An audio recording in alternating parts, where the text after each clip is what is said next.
नमस्कार प्यारे विद्वान साथियों, पीएसपी के इस ऑनलाइन डिजिटल प्लेटफॉर्म पर मैं महेंद्र चौधरी आप सभी का तहे दिल से स्वागत करता हूं। मित्रों, अपना जो टॉपिक चल रहा था वो चल रहा था स्टेटमेंट एंड अजम्पशन, कथन एवं पूर्व धारणाएं, और इससे संबंधित अपन ने कल कुछ एग्जाम्पल भी देखे थे और मैंने बताया था कि ये जो स्टेटमेंट वाले प्रश्नों की अगर अपन बात करें कि कुल कितने टाइप के हमारी परीक्षाओं में पूछे जाते हैं, तो ये कुल टोटल बताओ कितने प्रकार के होते हैं। 5 प्रकार के। एक होता है स्टेटमेंट एंड अजम्पशन यानी कथन एवं पूर्व धारणाएं, एक होता है आर्ग्यूमेंट्स यानी तर्क, एक होता है कॉज एंड इफेक्ट यानी कारण और परिणाम, और कोर्स ऑफ एक्शन यानी कथन एवं कार्यवाही, और एक होता है स्टेटमेंट एंड कंक्लूजन यानी कथन एवं निष्कर्ष। ये कुल 5 प्रकार के प्रश्न हमारी प्रतियोगी परीक्षाओं में पूछे जाते हैं और आजकल आपने देखा भी होगा कि इनका ट्रेंड थोड़ा कुछ ज्यादा ही चल रहा है।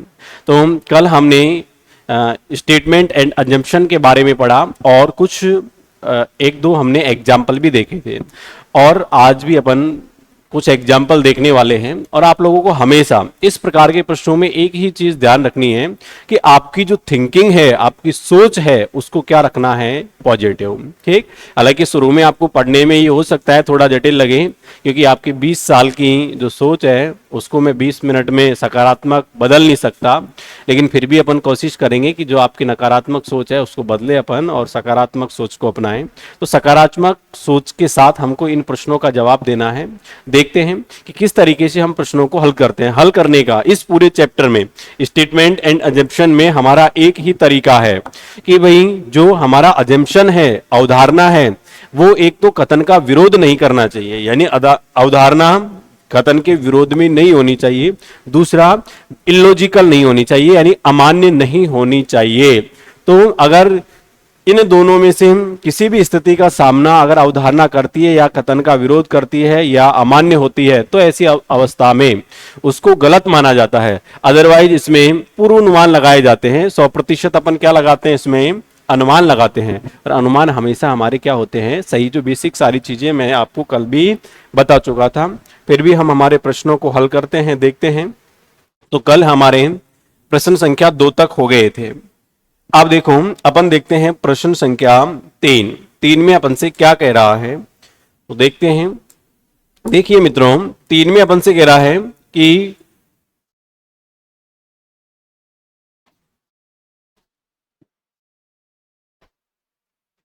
अब देखो, 3 में अपन से कह रहा है, स्टेटमेंट दे रखा है अपन को कि राज्य के अधिकांश इंजीनियरिंग कॉलेजों ने अगले शैक्षणिक सत्र के लिए सीटों की अधिक संख्या मंजूर करने के लिए विनियामक निकाय को आवेदन किया है। तो ये तो हमारा क्या है, स्टेटमेंट है, कथन है कि राज्य के अधिकांश इंजीनियरिंग जो कॉलेज हैं उन्होंने अगले शैक्षणिक सत्र के लिए सीटों की अधिक संख्या मंजूर करने के लिए विनियामक निकाय को आवेदन किया है। क्लियर है।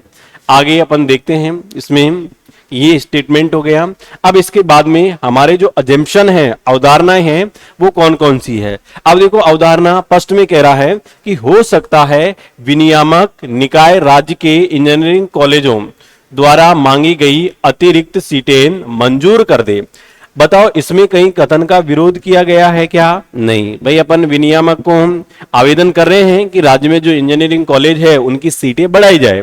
तो इसमें हो सकता है कि राज्य मंजूर दे दें, तभी तो अपन रिपोर्ट कर रहे हैं। इसका मतलब यहां पर पहली जो अवधारणा है वो क्या मानी जाएगी, सही मानी जाएगी। यानी फर्स्ट जो है वो इम्प्लिसिट है, अंतर्निहित है। यानी अवधारणा के लिए अपन जिस शब्द का प्रयोग करते हैं वो है इम्प्लिसिट, यानी अंतर्निहित है। फिर इसके बाद में अपन सेकंड की बात करें तो वही सेकंड में कह रहा है कि हो सकता है राज्य के इंजीनियरिंग कॉलेजों की अतिरिक्त सीटों को भरने के लिए पर्याप्त संख्या में आवेदन प्राप्त कर ले। तो बताओ, ये बात भी कहीं कथन का विरोध कर रही है क्या? है क्या इसमें विरोध? नहीं है। हो सकता है जो अतिरिक्त सीटें बची है उनको मंजूर कर ले सरकार भरने में। तो इसका मतलब ये भी बात सकारात्मक है, दोनों सही है। इसलिए पहली और दूसरी दोनों अवधारणा जो होंगी वो क्या होंगी, हमारी सही होंगी। क्लियर है। यानी तीसरे में हमारा जो आंसर होगा, वो तीसरे में अपना जो आंसर होगा वो क्या होगा कि भाई फर्स्ट और सेकंड दोनों जो अवधारणा है वो हमारी अंतर्निहित है। क्लियर है? इसके बाद में अपन देखते हैं नेक्स्ट प्रश्न संख्या 4। आप देखो, अपन 4 की बात करें तो यहां अपन से कह रहा है कि नगर निगम ने मानसून के आने तक शहर में जल आपूर्ति में 50% कमी करने की घोषणा की है। आप देखो भाई कि नगर निगम जो है उसने किसकी मानसून के आने तक शहर में जल आपूर्ति में 50% कमी करने की क्या की है, घोषणा की है। ये हमारा स्टेटमेंट है। अब इसकी अवधारणा पढ़ते हैं, यानी ये तो हो गया अपना कथन हो गया, स्टेटमेंट हो गया, कथन में ये चीज हमसे कही गई है। अब हम इसकी अजम्पशन देखते हैं, यानी अवधारणा क्या है। फर्स्ट इसमें कह रहा है कि हो सकता है लोग नगर निगम के एक पक्षीय निर्णय का विरोध करेंगे। अब देखो हमारे मन में ये आता है कि भाई स्वाभाविक सी बात है कि नगर निगम जल स्तर की जो पूर्ति के लिए अगर 50% की कमी करेगी तो निश्चित रूप से अगर कमी होगी तो लोग विरोध करेंगे, ये होता है। लेकिन हमको हमेशा, मैंने आपसे शुरुआत में भी कहा कि हमको हमेशा स्टेटमेंट के अनुकूल ही चलना है। अब भाई लोग विरोध करेंगे तो इसका मतलब बताओ यहां स्टेटमेंट का विरोध हो रहा है कि नहीं हो रहा है? भाई लोग अगर ये योजना गवर्नमेंट लागू करती है या मानसून आने तक 50% की जल में कमी करती है तो लोग विरोध करेंगे, तो इसका मतलब ये गवर्नमेंट विरोध करने के लिए 50% की कमी थोड़ी कर रही है। ठीक, इसका मतलब ये वाला जो है पहली जो अवधारणा है वो बताओ कथन का क्या कर रही है, विरोध कर रही है। और मैंने आपको बताया कि जो कथन का विरोध करे, शुरू में ही समझाया है, तो ऐसी अवधारणा को क्या माना जाता है, गलत। इसका मतलब पहली जो अवधारणा है वो भाई क्या है, गलत है। क्लियर है? नेक्स्ट देखते हैं दूसरी अवधारणा कि हो सकता है नगर निगम निवासियों के कर को कम कर दें क्योंकि यह पर्याप्त जल उपलब्ध कराने में असफल रहा है। अब देखो भाई इसमें अपन से कह रहा है कि नगर निगम लोगों के जल में कमी कर रहा है तो हो सकता है उनके बिलों में भी कमी कर दे। अब जैसे देखो आप मान लीजिए कि अब सरकार के द्वारा बहुत सारे जैसे बिजली के लिए भी राहत कैंप चलाया जा रहा है, उसमें गवर्नमेंट 100-200 यूनिट तक फ्री देती है। लेकिन 100-200 ही क्यों, गवर्नमेंट चाहे तो पूरा भी फ्री कर सकती है। मान लो आपके गांव में 1 महीने तक लाइट में कटौती कर दे गवर्नमेंट और फिर कहे कि आपका 1 महीने का जो है वो जीरो आएगा, इसका मतलब हमेशा लाइट ही नहीं आएगी तो आपका जीरो बैलेंस आएगा। क्या गवर्नमेंट ऐसा चाहती है क्या? अब आपके लाइट में अगर कटौती भी की जाती है इसका मतलब इतनी पूर्ति नहीं हो पाती है, इसलिए गवर्नमेंट कटौती करती है, नहीं कि आपके बिल में कमी हो इसके लिए सरकार कटौती करती है। तो बताओ यहां भी सरकार का ऐसा कोई मकसद थोड़ी है कि 50% की कमी करेंगे तो हम इनके बिल में भी कटौती कर देंगे जिससे हमें आमदनी कम होगी। तो इसका मतलब सेकंड अवधारणा जो है ये भी कथन का विरोध करती है, क्योंकि बिल में कमी क्यों की जाए, नहीं की जानी चाहिए। तो इसका मतलब ये भी क्या हो गई, गलत। तो बताओ दोनों अवधारणा क्या है, गलत है। तो एग्जाम में हमारा जो ऑप्शन होगा जिसमें लिखा हुआ होगा कि पहली व दूसरी अवधारणा जो अंतर्निहित नहीं है, तो वो हमारा क्या हो जाएगा, आंसर। ध्यान रखना इस प्रकार के जो प्रश्न है वो कभी भी रटने से आपको समझ में नहीं आएंगे। इनको समझने के लिए आपकी जो सोच है उसको आपको सकारात्मक रखना पड़ेगा। इसीलिए तो कहते हैं कि बारिश से मुलाकात यूं ही नहीं होती, धरती को धूप में जलना पड़ता है और कामयाबियों के शिखर पर चढ़ने के लिए कई बार घुटनों के बल भी चलना पड़ता है। तो आप लोगों को धैर्य के साथ में और अपनी पॉजिटिव सोच के साथ इनको समझना है, तब जाके ये अच्छे वे में हमको समझ में आएंगे। हालांकि अपन कोशिश करेंगे कि पूरा आपको समझ में आए। अब देखो इसके बाद में नेक्स्ट स्टेटमेंट देखते हैं अपन कि अगले कथन में क्या कह रहा है। तो अपन से कह रहा है कि राज्य गर्मी की भीषण लहर से गुजर रहा है, इसे देखते हुए सरकार ने तत्काल प्रभाव से अगले पखवाड़े तक सारे स्कूलों को बंद करने के लिए कहा है। अब देखो इस कथन में ये कहा गया है कि भाई राज्य जो है उसमें गर्मी की भीषण लहर है और इस भीषण लहर को देखकर सरकार ने अगले पखवाड़े तक सभी स्कूलों को बंद करने के लिए कहा है। इसका मतलब गर्मी की वजह से स्कूलों को 15 दिन के लिए, पखवाड़ा कितने दिन का होता है, 15 दिन का। वैसे 2 वीक्स यानी 14 डेज, बात एक ही है। अब देखो इसको एक पखवाड़े तक सरकार ने स्कूलों को बंद किया, और किस वजह से किया कि भाई गर्मी अधिक है, जैसे अभी अपन गर्मियों की छुट्टियां मना रहे हैं, ठीक है, तो उसी प्रकार से। तो अब इसके बारे में कौन कौन सी अजम्पशन है, अवधारणाएं क्या है इस गठन को लेकर, तो देखेंगे।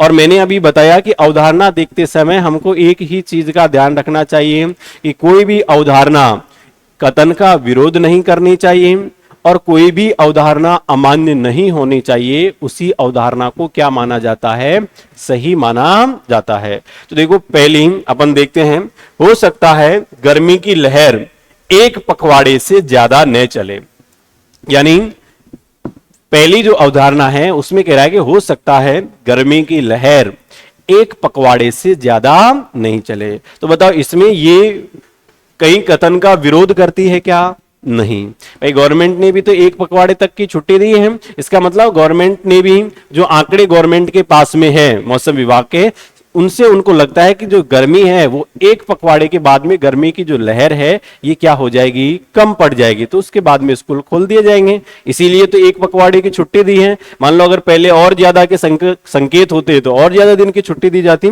इसका मतलब इसमें कथन का कहीं भी विरोध नहीं किया गया है, ये सही बोल रहा है कि हो सकता है एक पखवाड़े के बाद गर्मी की जो लहर है वो समाप्त हो जाएगी।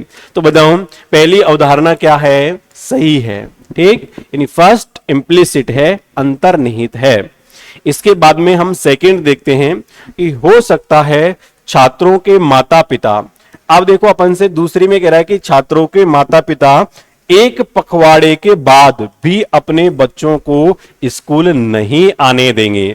अब देखो भाई जैसे सरकार ने ये एक पखवाड़े की घोषणा की है छुट्टी की, और एक पखवाड़े की छुट्टी पूरी होने के बाद भी हो सकता है कि छात्रों के जो घर वाले हैं वो उनको एक पखवाड़े की छुट्टी के बाद में भी स्कूल नहीं भेजे। तो बताओ इसमें कथन का विरोध हो रहा है या नहीं हो रहा है।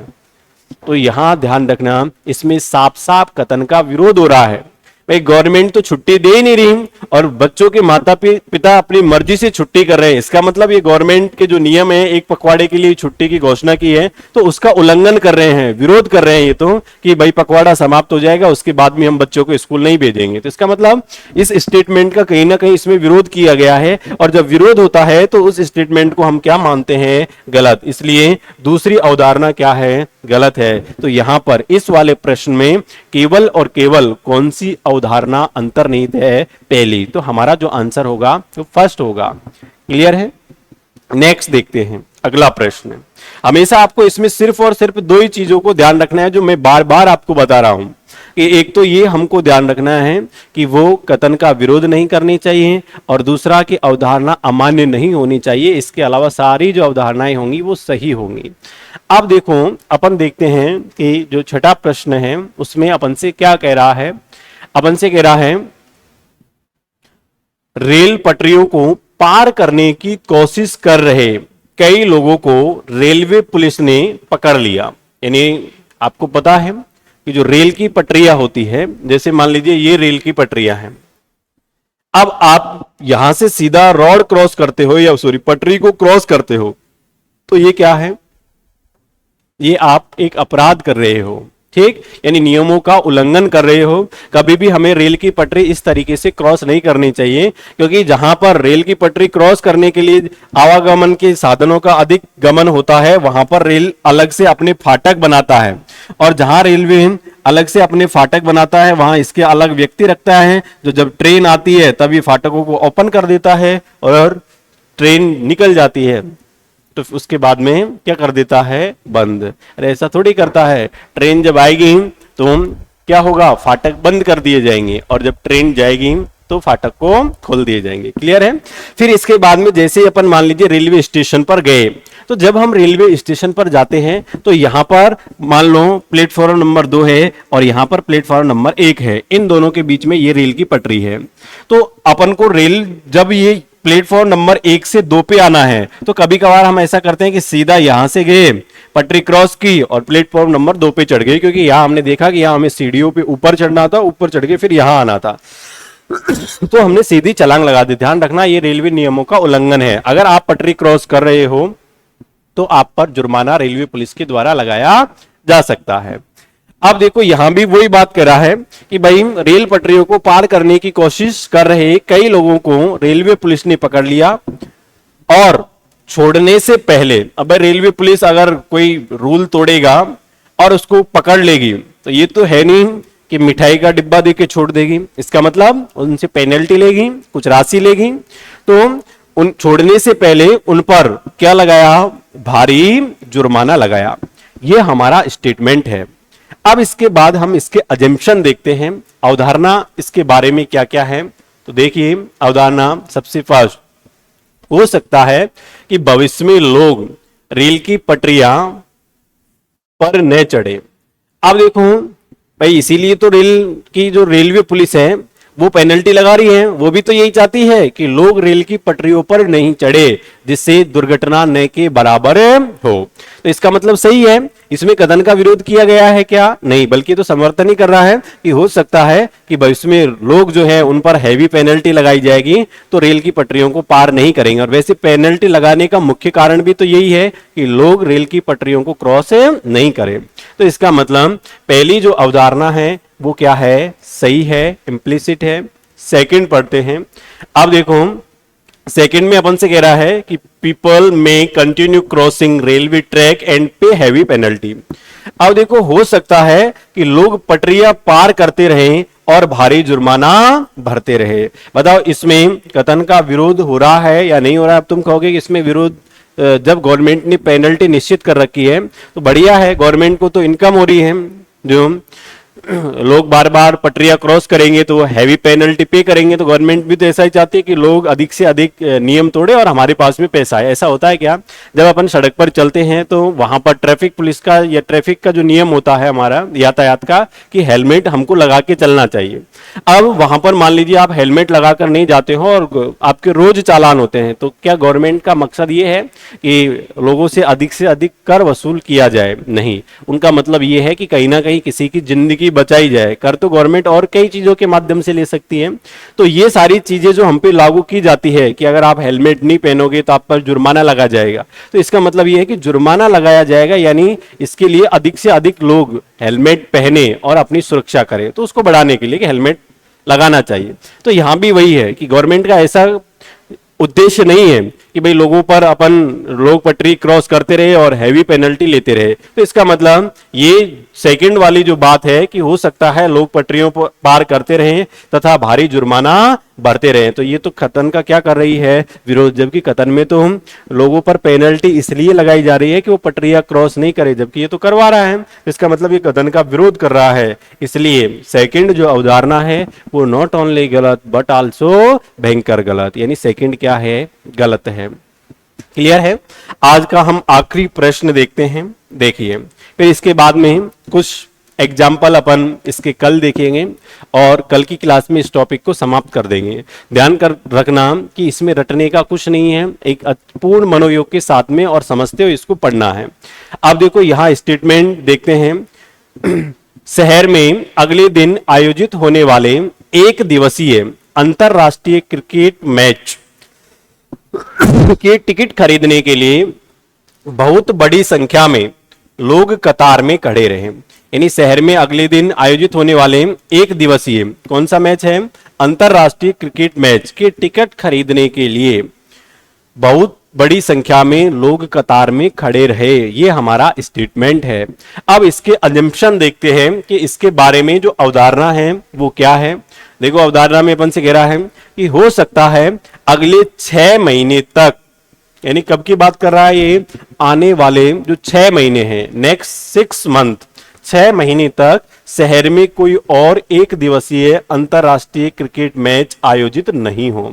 तो क्या इसके लिए कतार लग रही है क्या भाई? ये हो सकता है अगले 6 महीने तक हो ही नहीं, हो सकता है अगले 2 साल तक नहीं हो सकता है 5 साल तक नहीं हो। तो इससे क्या लेना देना, कतन में ऐसी कोई बात ही नहीं की उसने तो कि क्रिकेट मैच होगा आगे या नहीं होगा, उस बात से हमें क्या लेना देना। इसका मतलब ये वाली जो बात है जो अवधारणा में कही गई है, ये कौन सी है, ये इलॉजिकल है, अमान्य है, इससे कथन का कोई लेना देना ही नहीं है। बताओ ऐसा कहा है क्या कि भाई अगले 5 महीने तक कहीं भी क्रिकेट मैच नहीं होंगे? ऐसा तो नहीं कहा कथन में। तो इसका मतलब ये वाली अवधारणा क्या हो गई, गलत हो गई। नेक्स्ट देखते हैं अपन सेकंड कि हो सकता है जो कतार में खड़े थे उसमें से अधिकांश को एक दिवसीय अंतरराष्ट्रीय क्रिकेट मैच के टिकट मिल जाए। अब देखो यहां इसमें अगर अपन को दे रखा है कि शहर में अगले दिन आयोजित होने वाले एक दिवसीय अंतरराष्ट्रीय क्रिकेट मैच के टिकट खरीदने के लिए बहुत बड़ी संख्या में लोग कतार में खड़े रहे। इसका मतलब भीड़ अधिक थी, और लोग जब कतार में खड़े हैं तो स्वाभाविक सी बात है भाई, कुछ व्यक्तियों को, अधिक से अधिक जो व्यक्ति होंगे जो वहां कतार में खड़े हुए होंगे, क्यों खड़े हैं? वो टिकट लेने के लिए। इसका मतलब वहां नंबर स्टेप बाय स्टेप जिसका नंबर आता जा रहा होगा उसको टिकट मिल रहे होंगे। तो यहां अगर हम इस कथन में, यानी इस कथन की बात यहां पर देखें इस अवधारणा में, तो देखो इसमें साफ साफ कह रहा है कि जो खड़े थे उसमें से अधिकांश को एक दिवसीय अंतरराष्ट्रीय क्रिकेट मैच के टिकट मिल जाए। इसका मतलब ये सही बात है, इसमें कथन का विरोध नहीं किया है भाई, टिकट लेने के लिए तो खड़े हुए हैं वो लोग, या वो मैच के लिए पहले से शुरू नहीं हुआ उसके लिए ताली बजाने के लिए खड़े हुए हैं। इसका मतलब वो टिकट खरीदने के लिए ही वहां पर वो खड़े हुए हैं। क्लियर है? चलो हम ये लास्ट प्रश्न और देखते हैं अपन, इसका 8वां। अब देखो यहां इसमें अपन से कह रहा है, फिर इसके बाद में 2-4 एग्जाम्पल हम इसके कल देखेंगे और कल इस टॉपिक को विधिवत रूप से क्या कर देंगे, समाप्त। देखिए, कर्मचारी संघ ने अपने सदस्यों को वार्षिक कार्यक्रम से दूर रहने के लिए कहा है क्योंकि प्रबंधन ने उनकी कई मांगे नहीं मानी थी। अब भाई कर्मचारी संघ ने अपने सदस्यों को वार्षिक कार्यक्रम, जो वार्षिक एनुअल जो फंक्शन है, उसको दूर रहने के लिए कहा क्योंकि प्रबंधन ने उनकी कई मांगे नहीं मानी है। तो ये हमारा क्या है, स्टेटमेंट है, और इसके ये दो क्या दे रखे हैं, अजम्पशन। तो ये 8वां जो है इसका जवाब आपको देना है। बाकी कल वाली क्लास में आपको इसको मैं डिटेल से बताऊंगा। ये आपका आज का होमवर्क है। फिर इसके बाद में इसके 4-5 एग्जाम्पल और देखेंगे अपन, और टॉपिक हमारा क्या हो जाएगा, समाप्त। क्लियर है? बाकी नेक्स्ट अगले दिन अगली मुलाकात में देखते हैं। धन्यवाद।